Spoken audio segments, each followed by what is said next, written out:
A graça e a paz de Cristo estejam com todos os irmãos essa noite.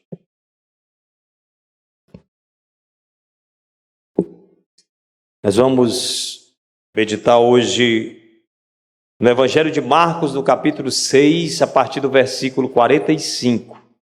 Vamos continuar hoje com a nossa série de pregações no Evangelho de Marcos, continuando do local onde nós paramos.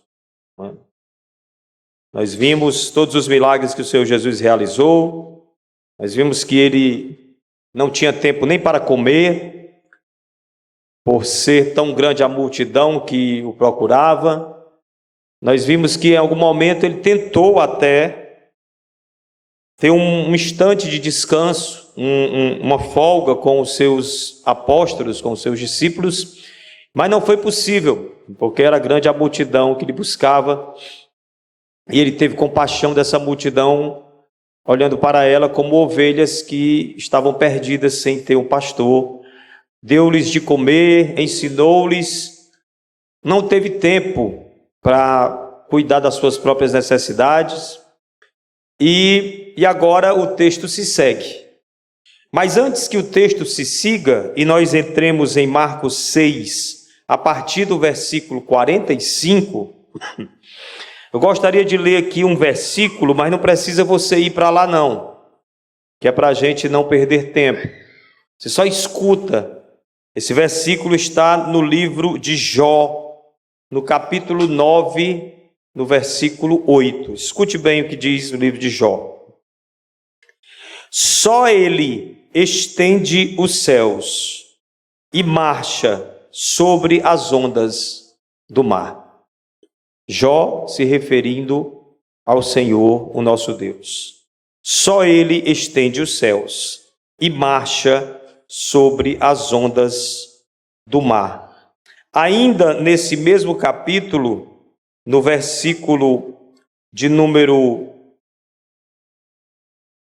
11, diz assim, Jó falando do Senhor: eis que ele passa por mim e não o vejo, segue diante de mim e não o percebo. Gostaria também de fazer a leitura de um versículo em Salmos, continue em Marcos aí, Salmos 77,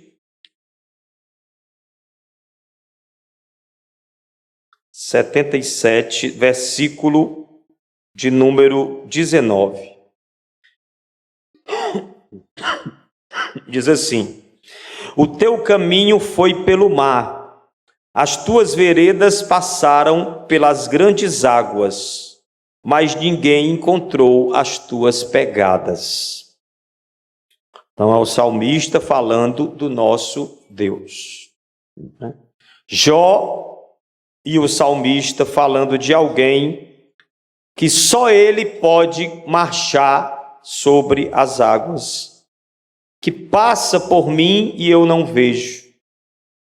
Alguém que passa pelas águas, mas ninguém encontra as suas pegadas. E agora sim, vamos para Marcos, no capítulo 6, a partir do versículo 45, que diz assim: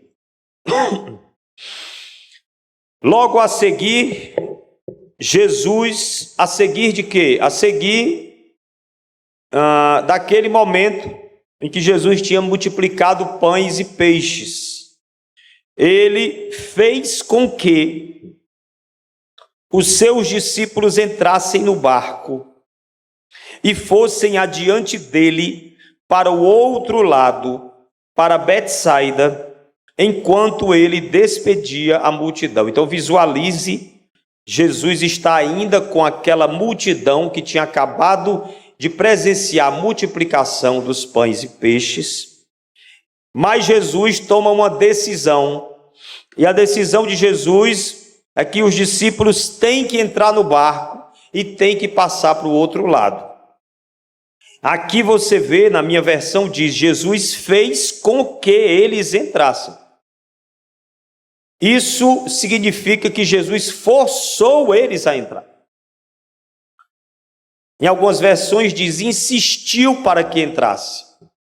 Em outro evangelho diz, compeliu para que entrasse. Então, Jesus obrigou os discípulos a entrar no barco. Era uma ordem clara de Jesus, vocês têm que entrar no barco e passar para o outro lado. E ele não explica por quê. Em João, no capítulo 6, também conta essa história. Em João capítulo 6 diz que o povo, depois de ver Jesus multiplicando os pães, o povo quis fazer de Jesus um rei. E por isso alguns dizem que Jesus estava fugindo disso. Ele não queria ser proclamado rei ali, da forma como aquelas pessoas queriam proclamá-lo rei. Um rei terreno, um rei deste mundo. Então Jesus teria feito um plano para fugir daquelas pessoas. E que assim também mandando os seus discípulos para longe. Pode ser. Mas Marcos não diz isso, então não vou trabalhar com isso. Vou trabalhar com o que Marcos diz. E Marcos só diz que ele colocou eles para passar para o outro lado. Passem para o outro lado. Jesus deu uma ordem. Quando Jesus deu uma ordem, quando Jesus dá uma ordem, é preciso que nós obedeçamos, sem pedir maiores esclarecimentos. Ele falou, nós fazemos. Ele disse perdoe, você perdoa. Ele disse vá, você vá. Ele disse fique, você fica. Então Jesus deu uma ordem, mas nenhuma ordem de Jesus é sem sentido. Toda ordem dele tem um motivo, mas muitas vezes o que ele faz a pessoa não compreende na hora, compreende só depois. Então Jesus já sabia por que estava mandando aqueles homens entrarem no barco e atravessarem para o outro lado, porque Jesus já sabia que tipo de experiência eles iriam passar, porque Jesus queria que eles passassem por esta experiência. Então tem muitas experiências que você está passando agora que Jesus quer que você passe por ela. Porque Jesus quer se revelar mais para você durante a experiência que você está passando.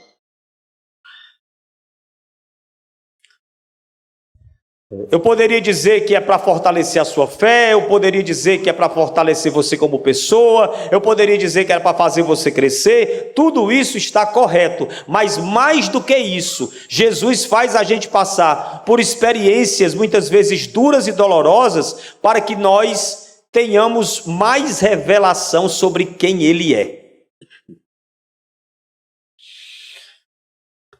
Quanto tempo o apóstolo João passou com Jesus enquanto Jesus estava no seu ministério aqui nessa terra? 3 anos e meio.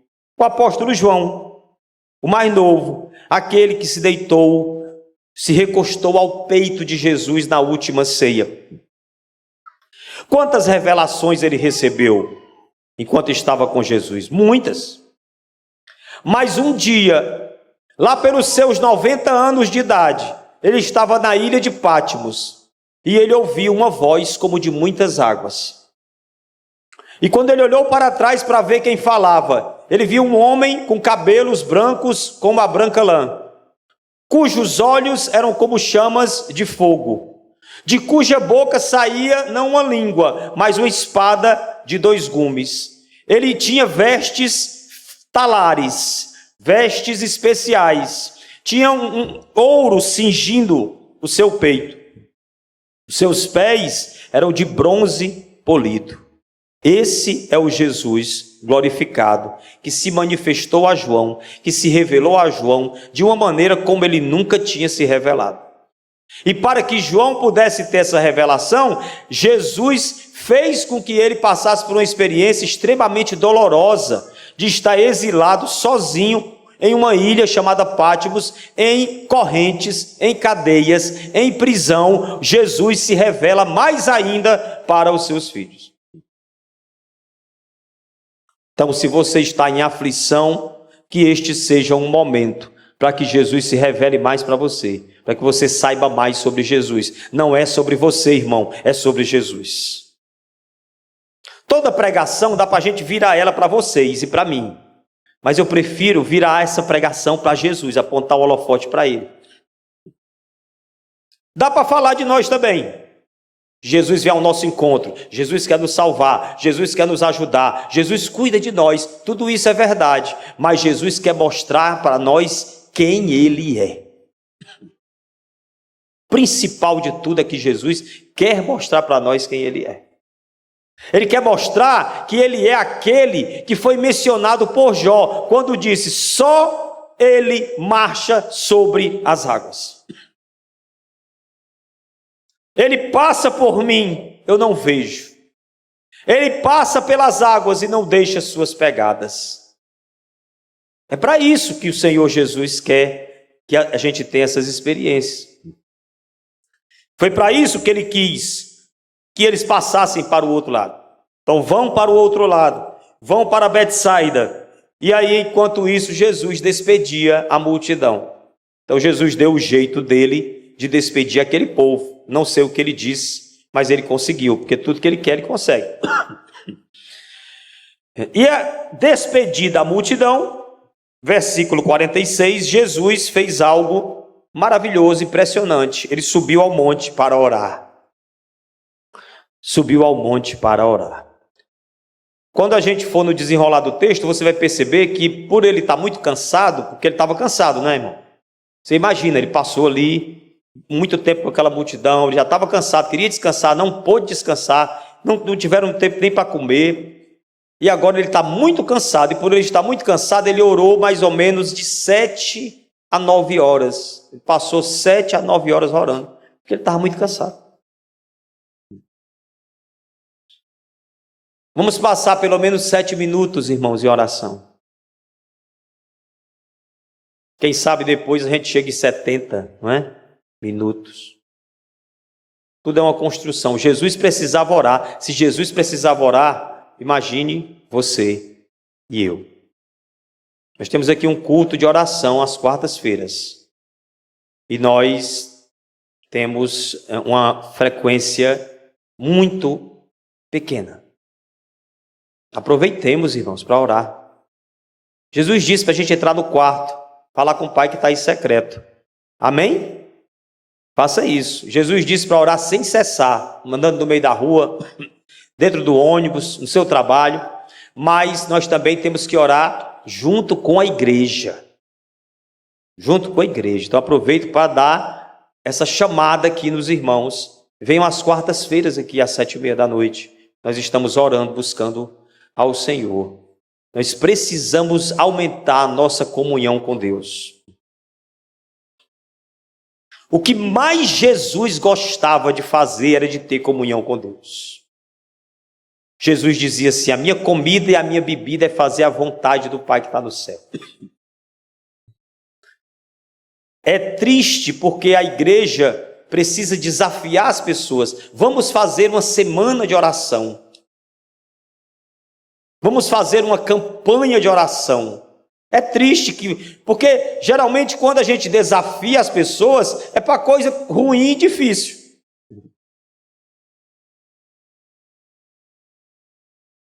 Ninguém diz assim, vamos fazer uma campanha para a gente comer aqui uns 5 bolos de chocolate. Não precisa de campanha para isso. Né? Vamos fazer uma campanha para, vamos fazer aqui vamos tirar um tempo para estarmos, digamos que algum irmão aqui fosse bem abastado, tivesse uma casa de campo, ou uma casa de praia, ou uma casa de serra, e ele dissesse assim, eu vou arcar com tudo. Com o transporte, com a alimentação, com hospedagem, vou trazer um ônibus com ar-condicionado e eu desafio os irmãos a ir passar 5 dias na minha casa de frente para o mar. Não cabe, né? Desafia. Mas com a oração devia ser assim, porque deveria ser um desfrute. A oração não deveria ser algo que a gente precisasse desafiar ninguém a fazer, mas algo que a gente pudesse entender como um privilégio. Jesus entendia sim, e por isso ele passou de 7 a 9 horas orando no monte.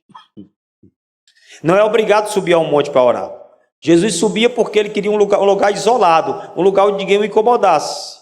Montes não são sagrados, não existem lugares sagrados, a não ser o nosso coração, que é onde habita o Espírito Santo de Deus. Em todo lugar você pode e deve buscar ao Senhor, desfrutar do privilégio de entrar no lugar santíssimo e contemplar a face do teu Pai. Jesus fazia isso, e ele estava lá na montanha orando. Ao cair da tarde, por isso que eu calculei aqui as horas mais ou menos, ao cair da tarde, ou seja, mais ou menos 6 da noite, o barco já estava no meio do mar, e Jesus estava sozinho em terra, provavelmente no monte ainda. E de madrugada foi que ele viu que os discípulos remavam com dificuldade. O versículo 47 fala sobre cair da tarde.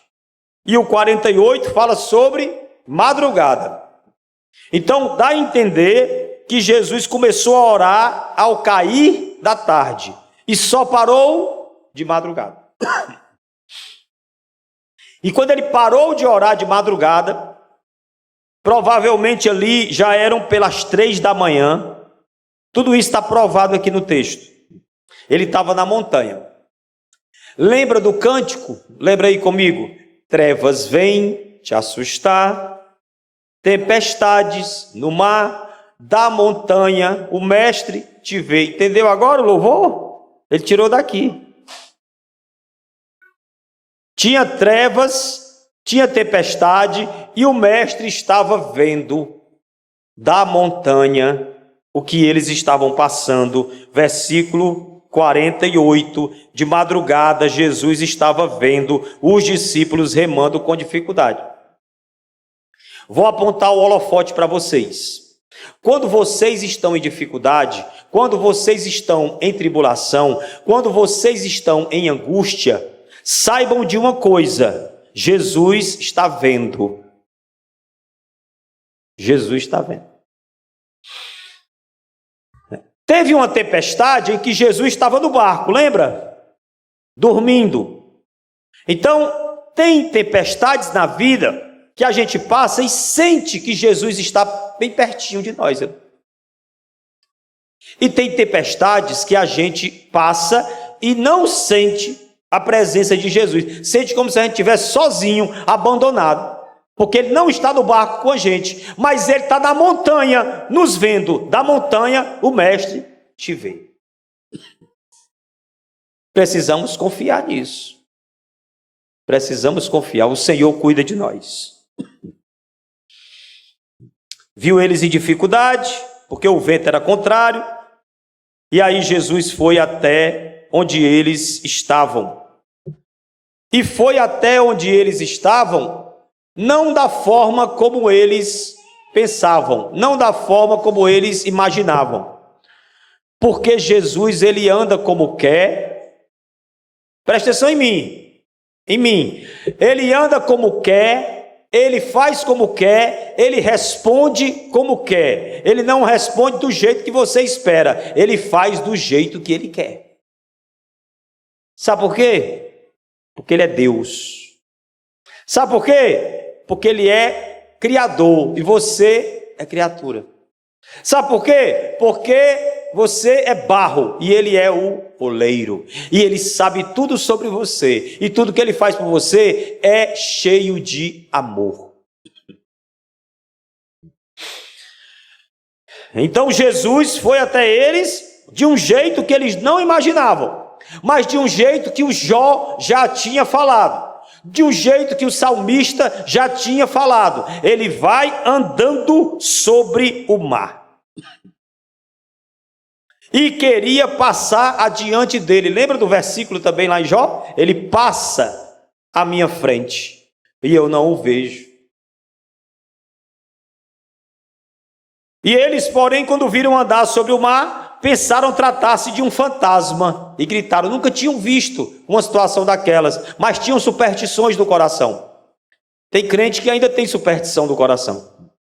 Eles acreditavam que poderiam existir algumas entidades malignas que mexessem com o lago ali, né, o mar da Galileia, e causassem aquelas tempestades.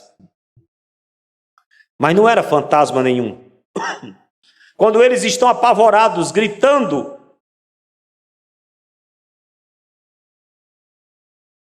Jesus imediatamente fala com eles no versículo 50. Coragem, sou eu, não tenham medo.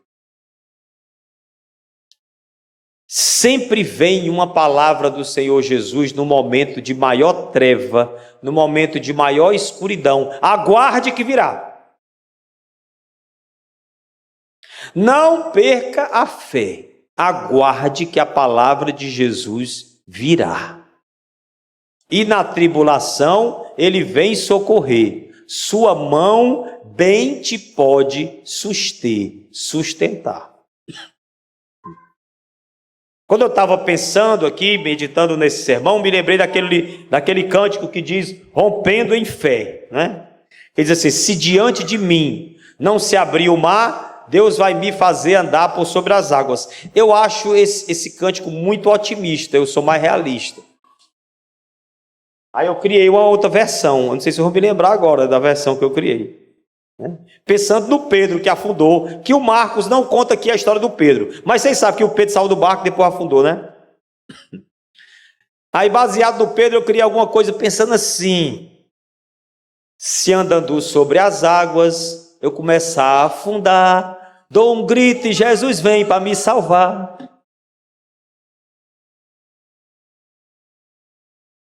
Podia colocar também assim meio cearense, está com um grito e Jesus vem para me salvar. Eu acho mais realista.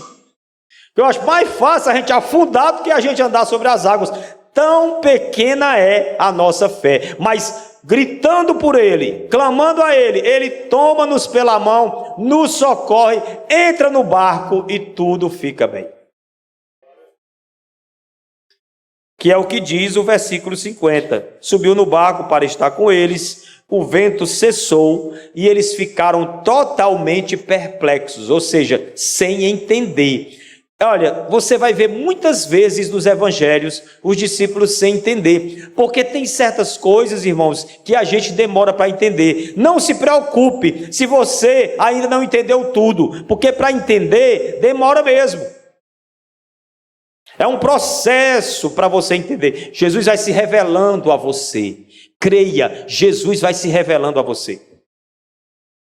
Eu fui naquela igreja, o pregador pregou, ele falou umas palavras lá que eu não entendi, ele disse umas coisas que eu fiquei meio confuso. Continue vindo, uma hora Jesus vai te fazer entender. Eu abri a Bíblia, vi umas palavras difíceis de entender, até eu fui para a linguagem de hoje, mesmo assim eu não consigo. O que será isso aqui? Continue lendo e buscando, o Senhor te fará entender. O que eu faço não compreenderás agora, compreendê-lo-ás depois. Deus é um Deus que trabalha de maneira processual, é um processo, você não entende de hoje para amanhã não. Então eles estão sem entender. Meus irmãos, nós podemos até ficar criticando eles aqui, mas nós somos iguais a eles. Eles acabaram de ver Jesus multiplicando 5 pães e 2 peixes, e mesmo assim estão perplexos, porque nunca tinham visto alguém andando por cima das águas, e ainda mais numa tempestade. Mas o Marcos diz claramente no versículo 52 que eles não tinham compreendido, que foi porque eles não tinham compreendido o milagre dos pães. Eles ficaram sem entender, Jesus andando sobre as águas, porque não tinham compreendido o milagre dos pães. E eles não tinham compreendido o milagre dos pães, porque o coração deles estava endurecido. O coração de quem? Dos discípulos. Imagine o nosso. Senhor, quebra nosso coração. Ô coisa dura que tem é o coração humano. Como o nosso coração se endurece fácil. Irmão, facinho, olha, facinho tu esquece essa mensagem, facinho. Facinho você sai daqui agora, sentado nessa cadeira, você sai daqui. Começa a pensar no Capitão América.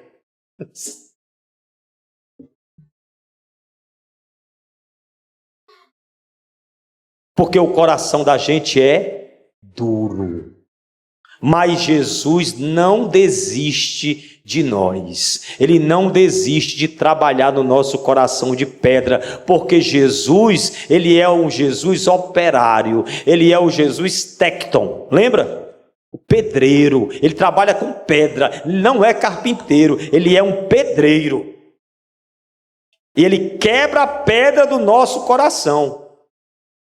E cumpre a profecia que saiu da boca do próprio Deus, pela boca do profeta Jeremias: eu vou tirar o coração de vocês de pedra e vou colocar um de carne. Acho que foi Ezequiel que disse isso. Mas em Jeremias diz: e eu vou escrever a minha lei no coração de vocês, depois se eu quebrar esse coração de vocês, de pedra, de tão duro, que não consegue entender as minhas coisas. O Senhor está dizendo para nós nessa noite: eu quero fazer você entender as minhas coisas. Não tem a expressão que a gente usa, as coisas de Deus, né? Pois olhe, Jesus quer fazer você entender as coisas de Deus. Não fique muito assim atarentado, perturbado, tentando entender as tuas coisas, não. Queira entender as coisas de Deus. Tem gente que quer entender os outros. Queira não, rapaz, não dá não, viu? Olha, não dá. Desista. Desista de entender as pessoas, no sentido assim, de exigir que elas, sabe, se mostrem do jeito que você gostaria que elas se mostrassem. Você não consegue entender como é que a pessoa faz um negócio desse comigo. Geralmente é assim. Não quero entender não. Quero entender das coisas de Deus. Jesus te esclarece sobre as coisas de Deus. E eles não tinham compreendido o milagre dos pães. Ora, o que é que tem para compreender no milagre dos pães? Na minha visão aqui, irmãos, primeiro é que Jesus cuidou das pessoas. E ele não iria deixar de cuidar deles naquele momento de tempestade.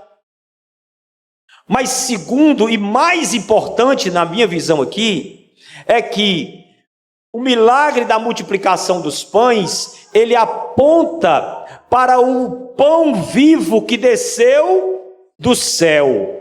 O milagre da multiplicação dos pães aponta para a verdade de que Jesus é o Cristo, é o Messias, é o Salvador, é aquele que havia de vir ao mundo para salvar o seu povo dos pecados deles. Quando ele multiplicou pão, ele não multiplicou pão para encher a barriga de ninguém. Ele fez isso, mas ele queria mesmo era mostrar que ele era o Messias, o enviado. Ele é o Filho de Deus. Então, quando ele anda sobre as águas, é ele dizendo assim: vocês não entenderam ainda com os pães? Pois agora vocês vão entender. Eu vou andar sobre as águas e vocês vão lembrar do que o Jó disse. E vocês vão lembrar do que o salmista disse, porque eles conheciam essas passagens. E agora vocês vão saber quem eu sou. Mas eles ainda não ficaram sabendo. Ainda demorou um tempo. Ainda vai demorar um tempo. Até que ele pergunta: quem o povo diz que eu sou? Aí responderam: uns dizem que tu és Elias, outros dizem que tu és Jeremias, outros dizem que tu és João Batista ou algum dos profetas. E aí Pedro recebe a revelação e diz: tu és o Cristo, o enviado, o Messias, o Filho do Deus vivo. Glória a Deus por isso. Mas mesmo assim logo depois, ele já foi usado por Satanás. Então veja como é o coração do homem. E Jesus, o trabalho de Jesus é fazer você entender quem ele é. Aí sabe o que é que você faz? Sabe qual é o seu trabalho? Geralmente é fazer Jesus entender o que você precisa para ele dar. Aí você perde um tempo danado tentando fazer Jesus entender algo que ele já entende. Jesus saber algo que ele já sabe, enquanto ele quer te mostrar coisas que você não sabe sobre ele. Entendeu, irmão? Não é sobre você, é sobre ele. É sobre ele. Jeremias 33:3. Clama a mim e eu te responderei. E farei o que mais? Anunciar-te-ei coisas grandes e ocultas que tu não sabes. Muita gente pega esse versículo e vira o holofote para o homem. E diz assim, tu está precisando de alguma coisa? Clama ao Senhor e Ele te responderá. Não é isso que o texto diz. O texto diz que Deus vai revelar coisas que você não sabe. Coisas que você não sabe sobre quem? Sobre Ele. A nossa vida deveria ser uma busca constante em conhecer e prosseguir em conhecer quem é Jesus. Paulo disse isso, irmãos, e agora eu consigo entender melhor porque que Paulo disse isso. Ele diz, eu, segundo a lei, sou irrepreensível, fui fariseu, sou judeu, sou hebreu de hebreu, sou da tribo de Benjamim, a mais nobre que tem. Segundo a lei fariseu, segundo a justiça que há no homem, fui irrepreensível, mas eu julguei tudo isso como esterco, eu considerei tudo isso como nada, para poder conhecer o Senhor Jesus e participar dos seus sofrimentos e com Ele participar da sua ressurreição. Então que esse desejo esteja também em nós. Que nós tenhamos esse desejo, que o Senhor quebre o nosso coração, que nós possamos caminhar com a certeza de quem Ele é, mesmo sem saber muita coisa sobre a gente, mas sabendo quem Ele é. O que importa é a gente saber quem Ele é. Esses milagres aqui não é para você sair daqui feliz, satisfeito, porque Jesus vai tirar você do aperto ou de uma tempestade. Às vezes Ele não vai. Às vezes Ele vai deixar você aí. Às vezes foi você quem criou essa tempestade. Está só colhendo o que plantou. Mas Ele sempre quer se revelar para ti, estando numa tempestade ou não. O texto aqui hoje, a pregação de hoje é: Jesus quer se revelar para você. Ele quer se mostrar, Ele quer que você o conheça mais. Você o conhecendo mais e tendo mais comunhão com Ele, você saberá lutar melhor as tuas lutas. Você saberá lidar melhor com as suas tempestades. Quanto mais comunhão com Deus, mais você vai ignorar as circunstâncias e seguir caminhando firme rumo à Nova Jerusalém. Rumo à terra prometida, rumo à eternidade com o nosso Deus. Amém? Louvado seja o nosso Senhor, que Deus nos abençoe e grave estas palavras em nosso coração, para a glória de Deus. Amém.